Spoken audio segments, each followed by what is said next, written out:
Well, we're right in the middle of Pride Month, and if you go over to whitehouse.gov, on June the 1st, the White House made a proclamation on lesbian, gay, bisexual, transgender, and queer Pride Month 2021. There's a quote there. It says, "Pride is a time to recall the trials the lesbian, gay, bisexual, transgender, and queer LGBTQ plus community has endured, and to rejoice in the triumphs of trailblazing individuals who have bravely fought and continue to fight for full equality. Pride is both a jubilant and communal celebration of visibility and a personal celebration of self-worth and dignity. This Pride Month, we recognize the valuable contributions of LGBTQ plus individuals across America, and we reaffirm our commitment to standing in solidarity with LGBTQ plus Americans in their ongoing struggle against discrimination and injustice." The drag story time in our culture has become a thing. Men dressed up as women, men who want to be women or like women, which is sexually based and connected as a genre of lifestyle. They're gathering children around them. Our culture is celebrating this. Disney Plus, as other streaming services, has a section designated for Pride Month where children can go and see programming that is aimed at them, normalizing the LGBTQ lifestyle.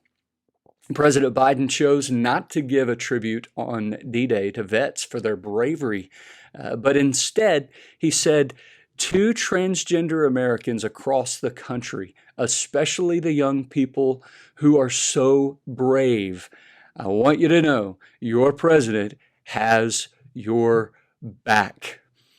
Our culture is celebrating with pride sexual immorality that God prohibits. What is happening in our culture right now reminds me of the scene in front of Lot's house. In Genesis 19, it says that before Lot and the angels that were with him went to bed, the men of Sodom, both young and old, all the people to the last man, surrounded the house. And they called to Lot, "Where are the men who came to you tonight? Bring them out to us that we may know them." And Lot went out to the men at the entrance, shut the door after him, and said, "I beg you, my brothers, do not act so wickedly. Behold, I have 2 daughters who have not known any man. Let me bring them out to you, and do to them as you please. Only do nothing to these men, for they have come under the shelter of my roof." But the men of the city said, "Stand back, Lot." And they said, "This fellow came to sojourn, and he has become a judge. Now we will deal worse with you than with them." Cancel culture is nothing new. Then they pressed hard against Lot and drew near to break the door down.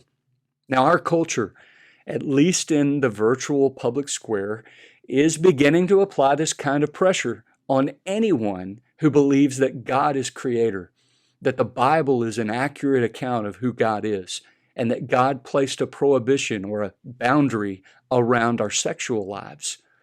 And as our culture throws God's word behind their backs, they are rejecting God's kingship over their lives. Now, what is at stake is not our freedoms as Americans, but our framework for which any society may flourish. Now, God designed the family system, and God's design for the family system, this system of procreation and the definition of gender, the roles male and females are given for the good and the flourishing of a community, is being rejected. And that rejection is being celebrated. Now, my point today is this: none of this should surprise us. God has prepared us for this moment. The Bible matters.